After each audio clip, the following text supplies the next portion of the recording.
Now, Bernard Katz, with whom Hodgkin and I published later, very distinguished biophysicist who came to join A.V. Hill at University College London in about 1930, escaping from the Nazi persecution of Jews. And he had gone to Australia just before the war with a research fellowship. And, well, the future wife of a colleague of Katz's was at a lecture that Katz gave in 1940, in which he said that the overshoot might have been due to the membrane becoming highly permeable to sodium ions. But when she spoke to him after the lecture, he had quite forgotten that he'd mentioned this. And I had a rather similar experience. I was at a party of non-physiologists and talking to somebody about my work. And after that conversation, I had a strong memory that I had given a plausible explanation for the overshoot, but I could not remember what it was. And, well, I think the only plausible explanation is the membrane becoming permeable to sodium ions. So it looks as if both Katz and I had the right idea, but had somehow repressed it. But the obvious thing after the war was to measure the electrical change in solutions with different amounts of sodium ions.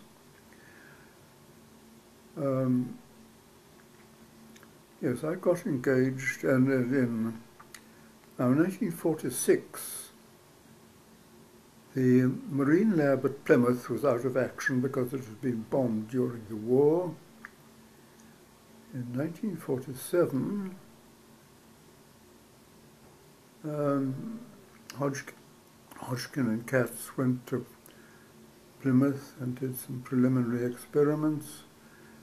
And they did their main experiments in the next year, 47, 48.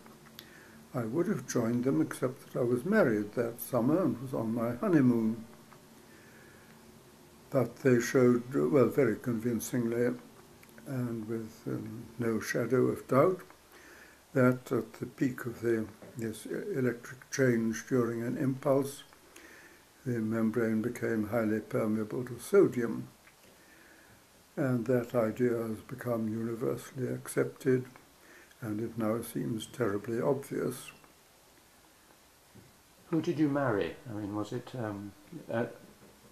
Well, it was well, before the war, well, two of my undergraduate friends were members of the Barlow family.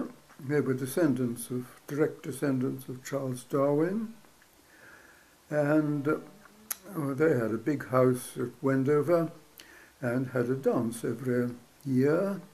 I went to one of these dances just before the war, and then I went again after the war, and it was at one of these, at this dance in, more or less New Year 1946, that I met my future wife. Yes, she was then a second-year undergraduate at Newnham, and we became engaged that summer and put off marrying until she got her degree. So we married in summer of 1948. She died in 2003, but no, we had a very happy married life. Was she supportive in your work?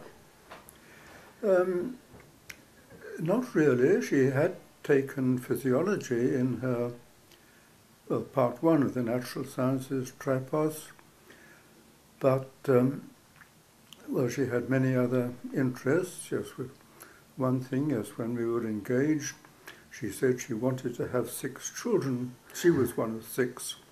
I didn't take her seriously, but we did have 6 children. So that occupied her for a substantial part of her life. And she was involved in a lot of village activities and a lot of charities. She was a magistrate as well, wasn't she? Yes. A JP. Yes, she was a JP.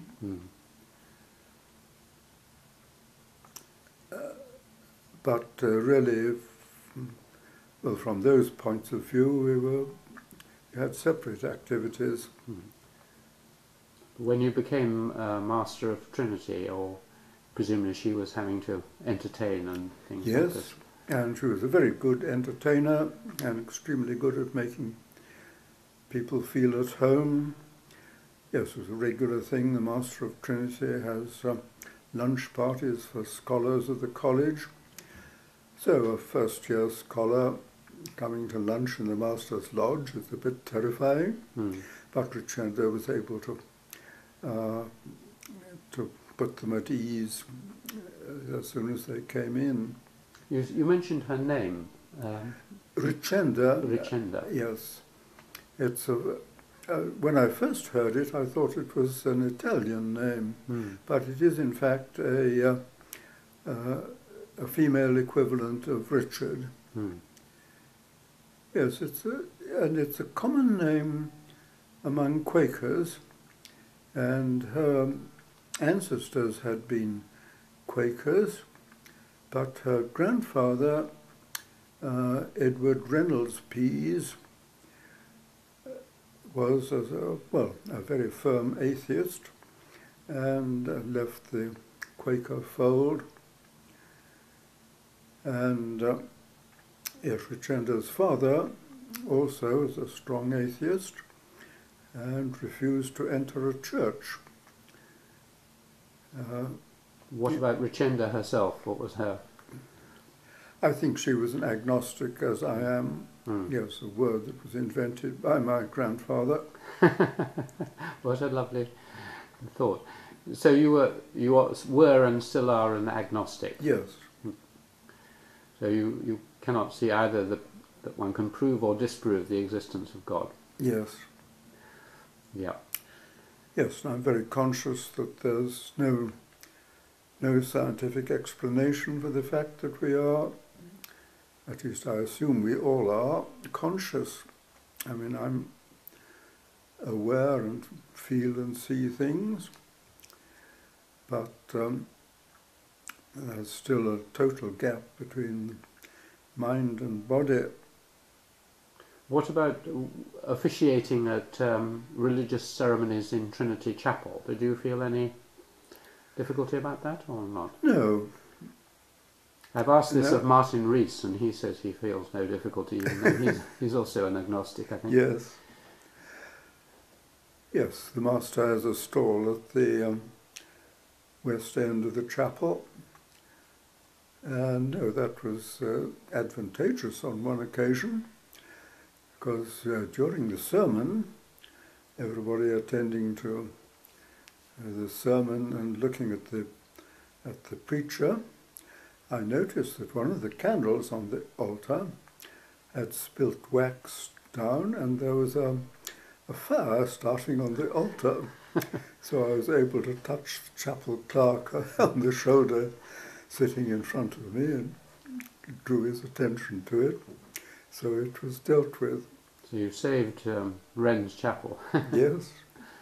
Excellent. It's not Wren. You know, the chapel is,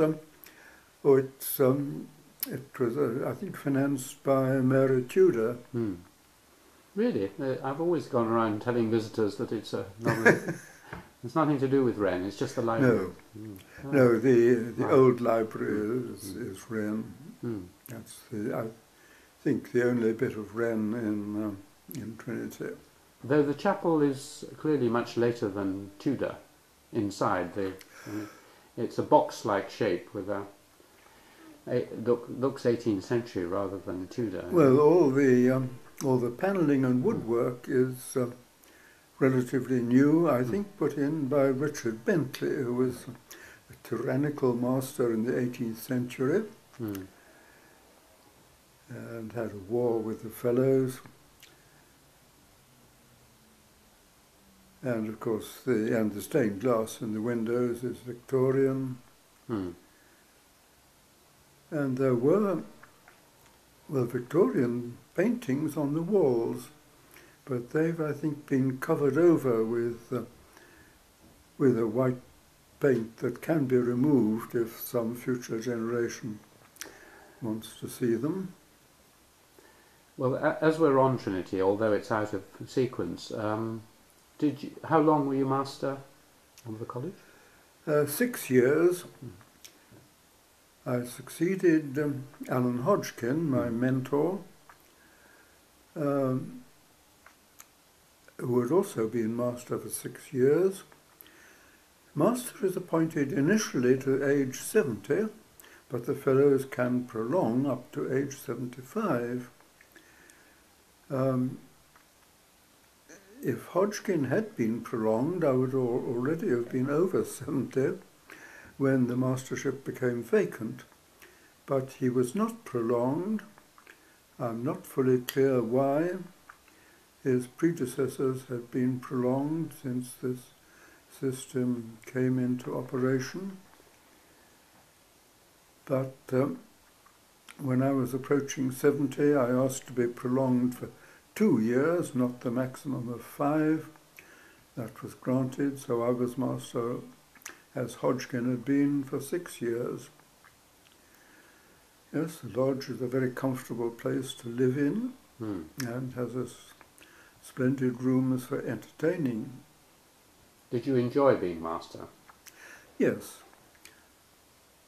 The duties of the master are less in Trinity than in most colleges. In most colleges, the master is at least a member and probably chairman of most of the important committees. But in Trinity, the master is appointed by the Crown, and the fellows have no control over who they get. So they give the master minimal power. He chairs the college council, which meets every week in term time, and when there's a meeting of all the fellows, he normally chairs that. And the duties of the master are mostly ceremonial, a lot of entertaining and being entertained. Yes, my weight shot up. My wife and I gave up eating breakfast, and in spite of that I went up from 10.5 to 12 stone. And your gout increased, no doubt, as well. Well, touch wood, I don't have gout. Was this the period, perhaps it was just before the period, when Trinity became exponentially wealthier as a result of various good investments? No, Trinity, well, the wealth of Trinity, well, there was a benefactor early in the 20th century, and then, well, we made a lot of money out of the development of Felixstowe as a container port.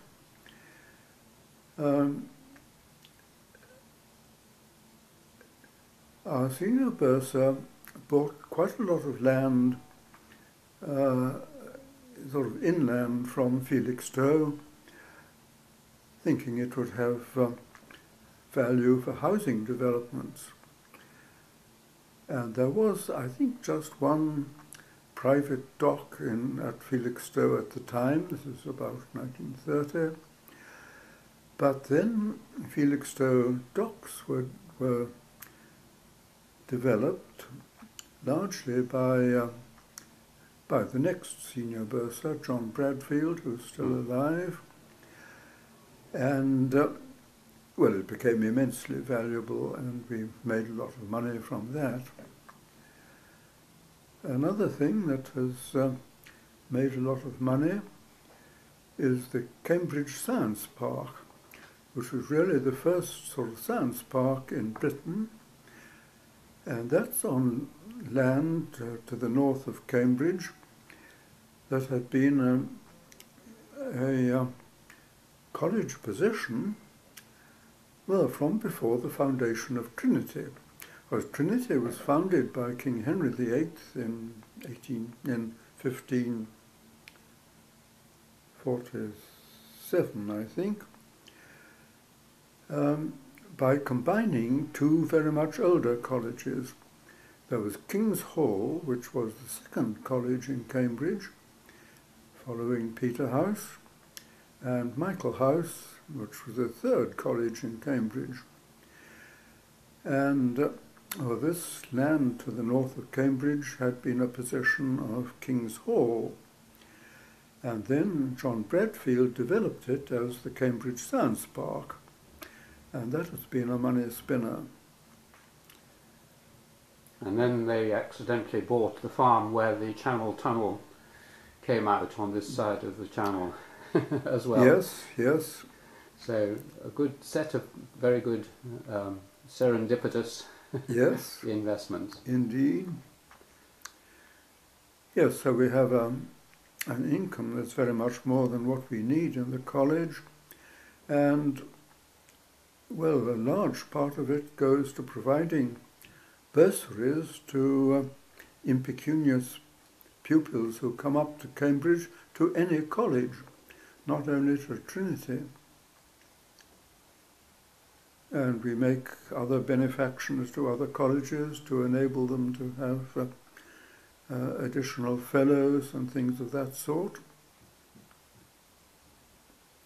Let's go back to your career. About the time you married, what was your position? Were you a lecturer? Well, I was a research fellow of Trinity. I'd become a research fellow in 1941 during the war. Trinity had, in the ordinary way, competitors for these research fellowships have to put in a full-length dissertation. But because of the war, that requirement was relaxed, and I was awarded one of these fellowships on the strength of a dissertation of sort of 1.5 pages, well, mentioning this observation that Hodgkin and I had made about the size of the nerve impulse in these giant fibres of squid, which we'd done just before the war. And yes, after the war I was appointed not as a lecturer in the university, but as a demonstrator. I've always had an interest in microscopes, and most of my work was demonstrating in the histology classes. In Cambridge, histology, microscopic anatomy, is taught in the physiology department, not in anatomy. Two departments have now been amalgamated, but in those days they were quite separate. You mentioned that you were a demonstrator. Presumably, did you become a lecturer after that? Or well, after that I became a what's the title? Assistant lecturer, reader. Well, eventually a reader, but before that,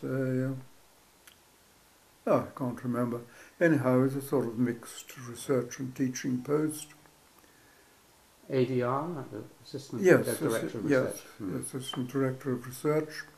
And I had, well, initially this Junior Research Fellowship at Trinity, which was continued after the war, and then a Senior Research Fellowship, and finally a teaching post, a lectureship in the college. And then in 1960 I was more or less offered the post of Professor of Physiology at University College London.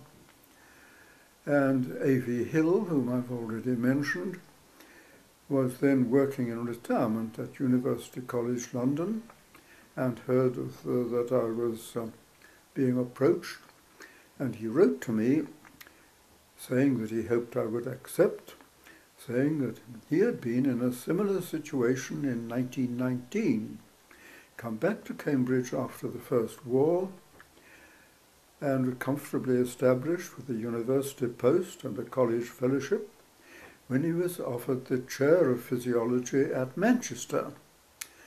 And Lord Rutherford, the physicist, had just come back from Manchester to Cambridge. So A.V. Hill asked his advice, and he quoted this advice to me, and saying he'd followed it and never regretted so. The advice was, Cambridge is a splendid place when you're young, and Cambridge is a splendid place when you're old.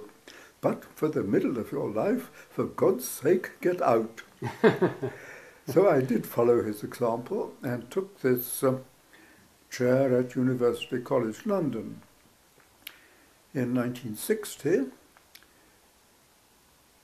I was told that London University has a rule that its professors have to live within 30 miles, and I said I was intending to stay living in this house, which we already owned, and to travel up and down twice a week. And they said that would be okay because I would have a London address, which was deemed sufficient. And my system was to go up to London early on Monday morning, stay Monday and Tuesday nights in London, home just for Wednesday night, up again Thursday morning, Thursday night in London, home late Friday for the weekend. And when in London, I didn't have a flat of my own. I used bed and breakfast places, of which there are very many close to University College. So I'd stay working till nearly midnight, walk to my bed, walk in again next morning before 9 o'clock. And I'm sure I had more hours in the department than anybody else. And I think it's the best way of doing a London job. Nowadays, there are huge numbers of people living in the Cambridge area and commuting daily, either by train or by car. The roads are terribly crowded, and so are the trains. Came back the other day on a 6:15 train from London, and there was hardly standing room on it. You mentioned your pattern of working, going in early and so on, and again it's a bit out of time, but I've often asked people whether they have any advice or description of how they normally worked, their normal working day, and any advice to younger people about, because as you know, in Cambridge as elsewhere, there's constant counter pressures towards administration and other things, and it's very difficult to concentrate. So I wondered how you managed to achieve so much in your work. Well,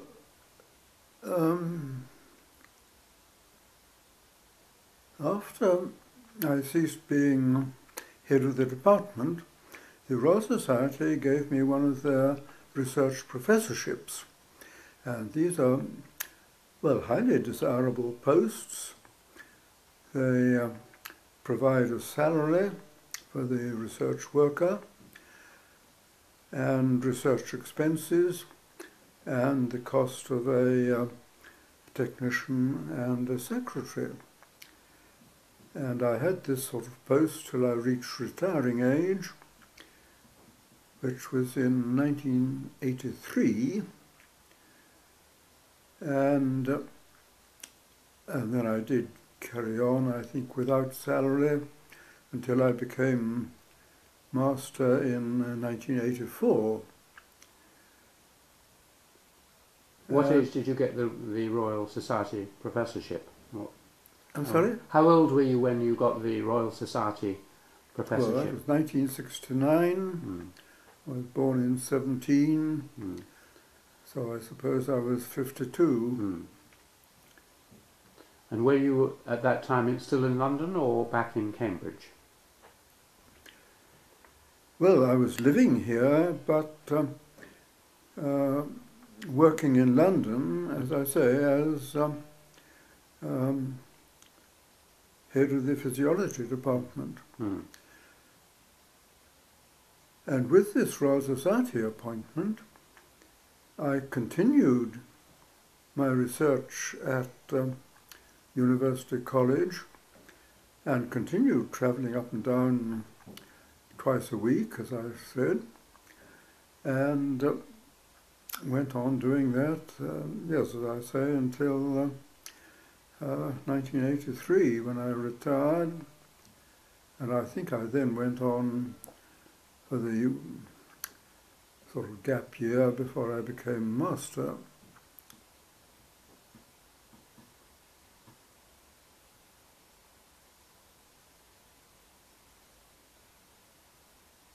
Could we go back just, I'm not sure whether this is the work, the work on squids is the work that you and Alan Hodgkin got your Nobel Prize for. Yes. But could you just describe the events surrounding that prize? That was 63, wasn't it? Yes. Yes, the Nobel Prize can be given to up to 3 persons, but not more than 3. And we shared it with Sir John Eccles. His work had been really very different, but it was concerned with ionic movements through nerve cell membranes when one cell is activated by fibers coming from another cell. In retrospect, I'm sorry that Cole, whom I mentioned, it would have possibly been more appropriate if he had shared it with us, because our work, well, to some extent, did depend on his, and his work was a remarkable technical achievement.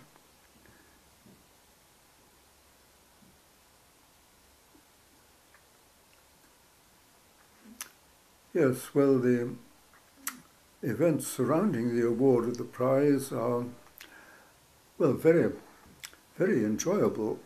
And yes, we were put up in the Grand Hotel in Stockholm.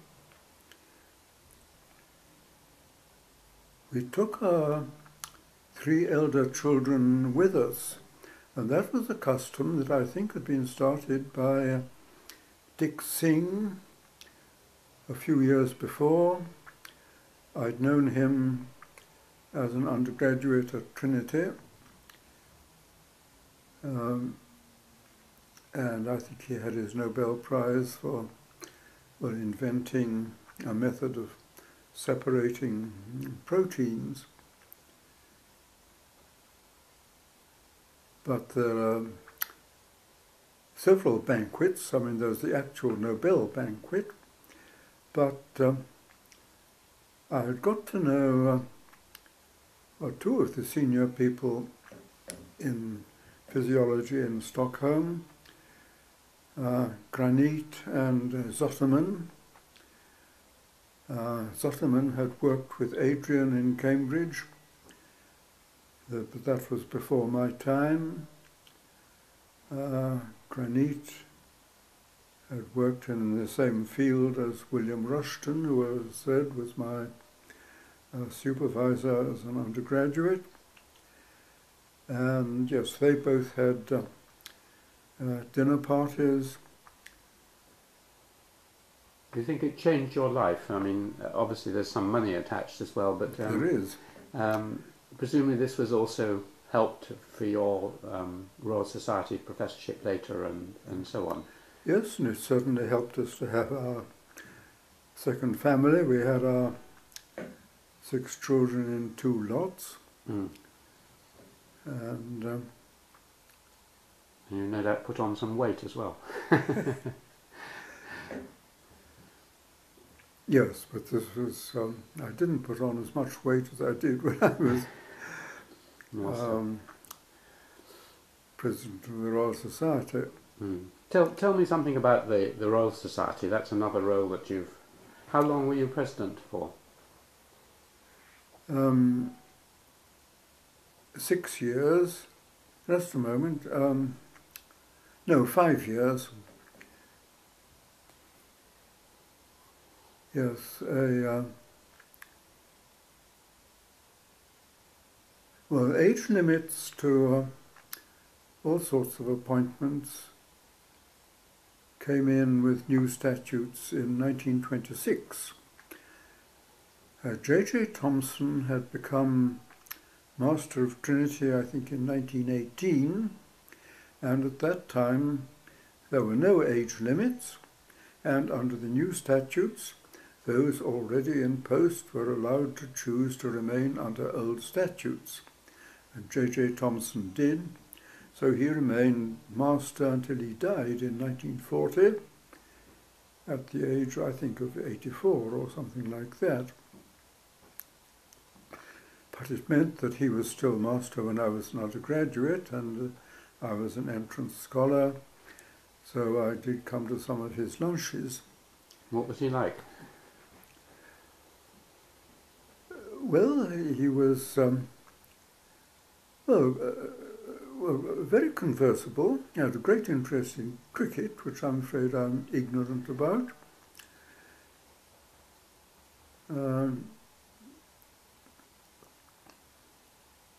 Yes, his wife and daughter were living with him at the time, so I met both of them. He was absent-minded, and there's a story, I don't know whether it's true or not, that one morning he went out into Cambridge and his wife found his trousers lying on a chair in his bedroom and assumed that he'd gone out without his trousers and went out to catch him in the streets of Cambridge. As I say, I don't know whether that's true. Did she? Or was there some other explanation, like he had another pair of trousers? Well, we'll never know, perhaps. Well, we shall never know. It's like Adam Smith, the economist, who was reputed to have often gone off in his pyjamas to wander up and down the Fife coast. Absent-mindedness and academic life seem to have some affinity. Yes, well, I'm becoming more and more absent-minded, but I think that's just a matter of age. Another person you just mentioned you met once, I think, or maybe more, was John Maynard Keynes. Yes. Yes, I had an introduction to him from my half-brother Aldous Huxley, and well, I was invited to his to a lunch, I think, during my first term. We didn't keep up the acquaintance, but I got to know his nephews quite closely, particularly Richard Keynes. He had been at school at Oundle with Geoffrey Trevelyan.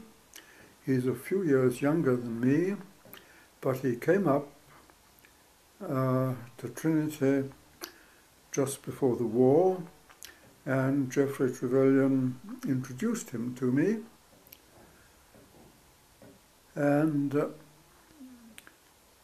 well, his work has been close to mine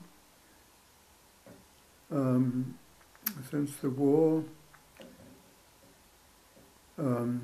He applied use of radioactive tracers to measure the movements of ions in and out of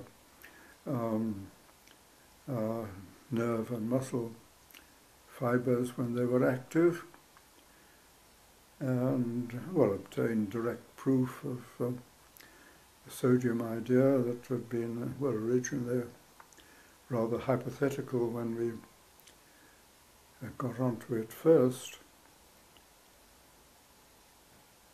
Yes, his wife is Anne, daughter of First Lord Adrian.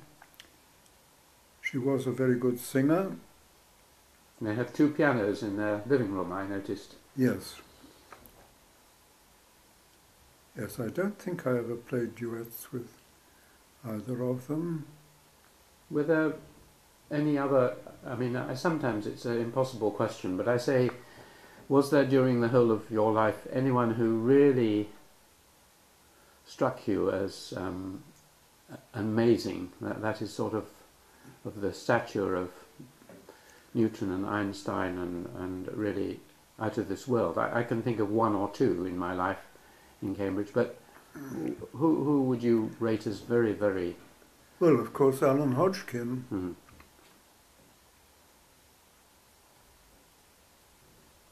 Where did his brilliance lie? Well, Quaker ancestry again. Now, I think the Hodgkin's disease was a great uncle of his.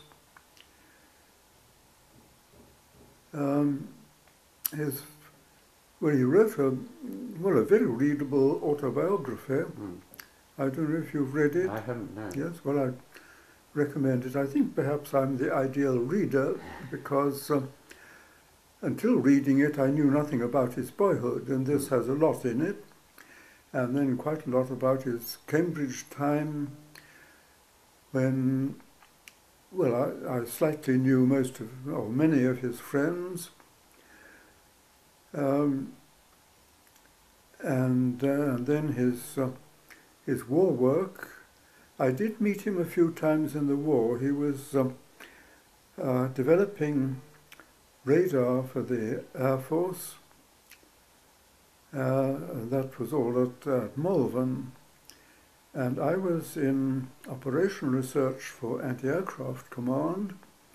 And yes, they had a place in Malvern as well. So I found myself in the same place with him and visited him a number of times. Now, a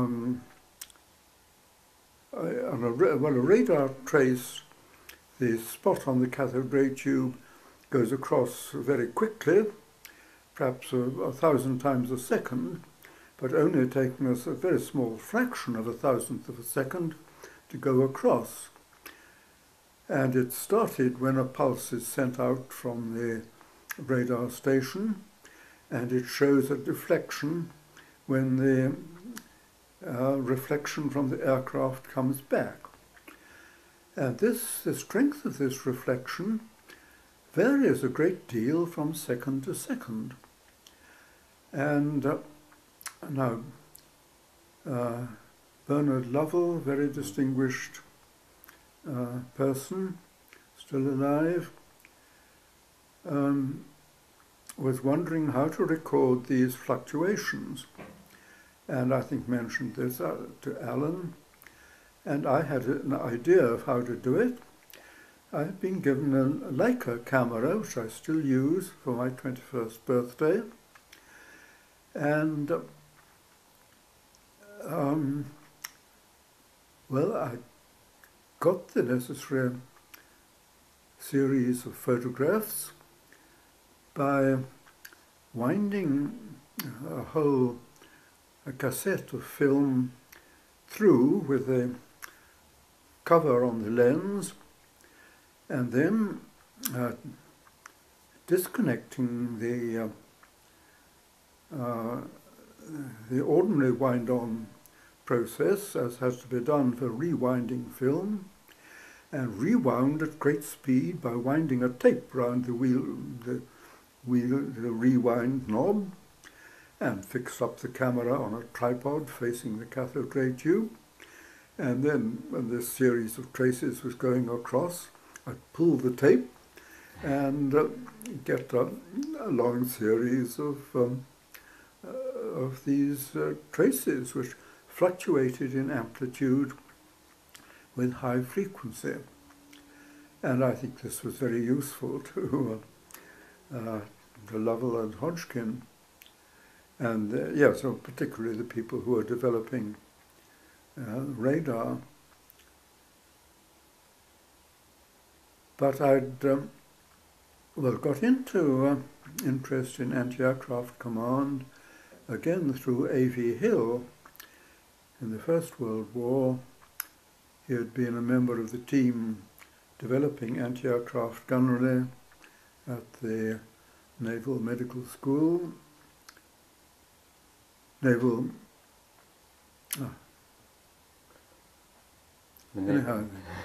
Naval Portsmouth. School. Yes. And was therefore in touch with General Pyle in charge of anti-aircraft command, and Pyle needed a scientific advisor. Hill put him in touch with Patrick Blackett, the physicist, another Nobel Prize winner, and appointed Blackett as scientific advisor. And Blackett naturally wanted some dogs' bodies, so A.V. Hill provided him with 3 assistants. One was Leonard Bayliss, then a lecturer at University College London. One was A.V.'s own son David, and the third, through David, was myself. So we were 3 physiologists in anti-aircraft gunnery. I think we'd all had a very suitable background as physiologists.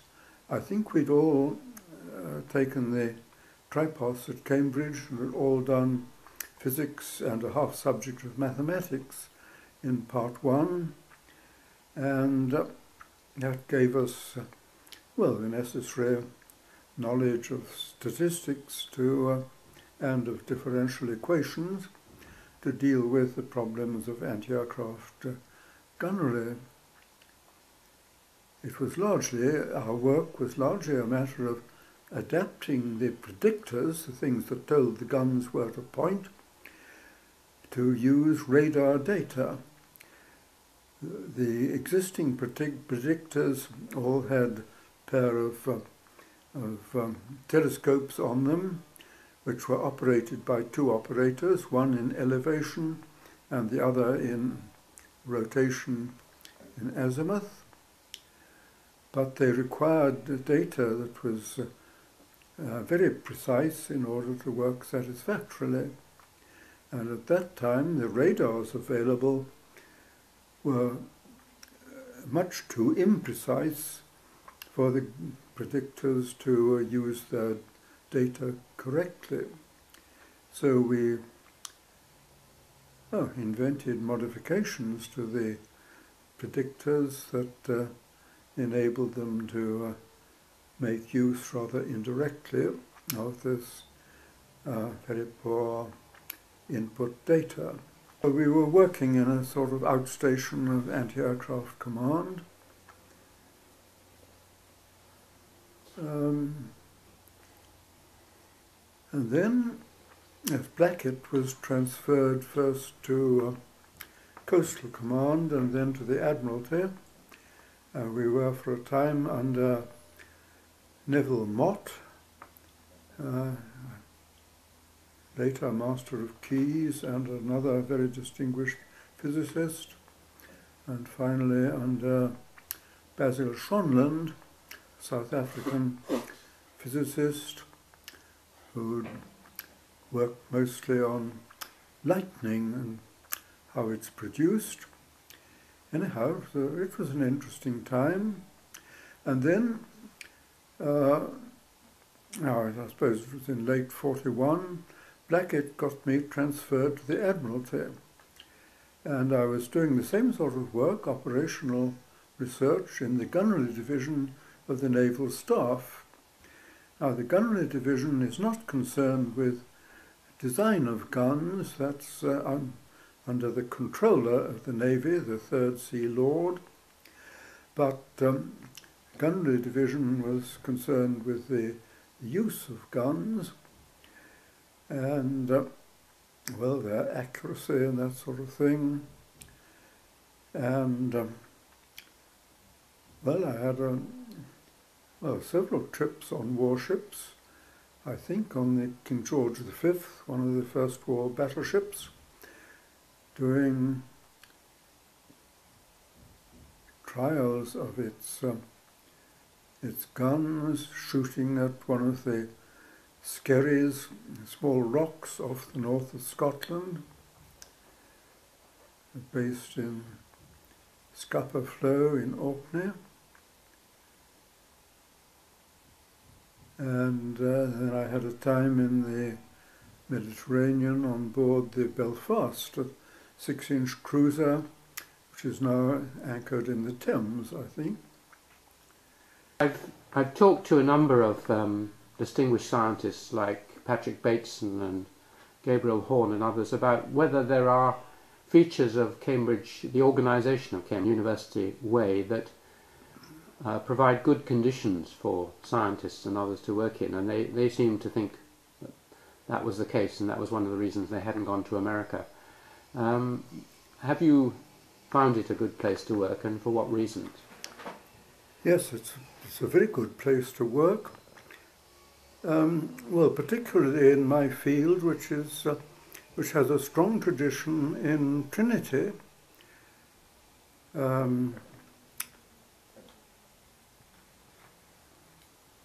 Yes, Adrian was one of the fairly early people, and then Rushton, my supervisor, learned from Adrian, and Alan Hodgkin, my mentor, learnt from Rushton, and well, Richard Keynes has learnt from Hodgkin, as he was a PhD. He took his PhD under the supervision of Alan Hodgkin,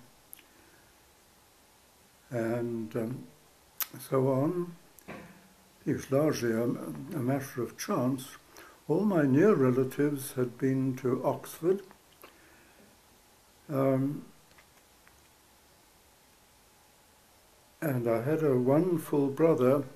We were both at Westminster School, which has links going back to Queen Elizabeth I, with Christ Church, Oxford, and with Trinity, Cambridge.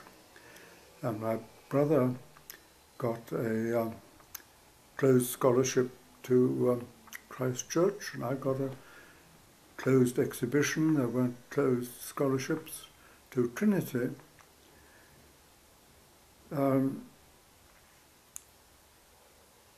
Yes, Trinity was the obvious place. I mean, Cambridge was the place to come to with an interest in science. My brother got a scholarship in history, and I think my mother felt that it would be better for me to be at a different place from my brother. And I think so it turned out.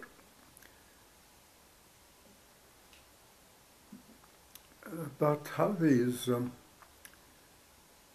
traditions develop, it's very difficult to say. It's clearly a large element of chance, and people argue sort of how much is chance, how much is cause and effect, or they tend to argue which is it.